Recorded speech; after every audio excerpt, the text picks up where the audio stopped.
Gombea. Na ile siku tulienda kule Arusha. Ile siku tulienda kule Arusha. Unajua sio tushanga sana. Unajua walitushangaa.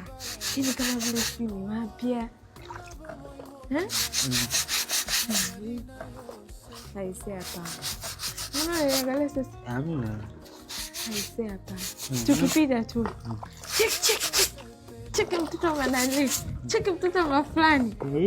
Ni wali wa mama fulani. Wewe. Nikisema nakwambia, naangalia chini. Wetu ndio ujui watu. Umeona watu pale mtaani kwetu? Wa mama pale. Niwaambia. Wa mama pale ni wanafiki alafu wachawi. Acha basi. Kwani hata usishangae ndio maana hata mimi niko sina mambo yao. Kuna mwingine sasa pale akapita. Akaambia mimi nitamwita mama fulani. Mimi nikimwita ugeuke umuone mwali wake. Bila alipokuja kumsurprise. Nakwambia akamwita. Akamwita hivyo mama. Mama fulani. Huyo mwenzake akajibu. Kukutana macho kwa macho.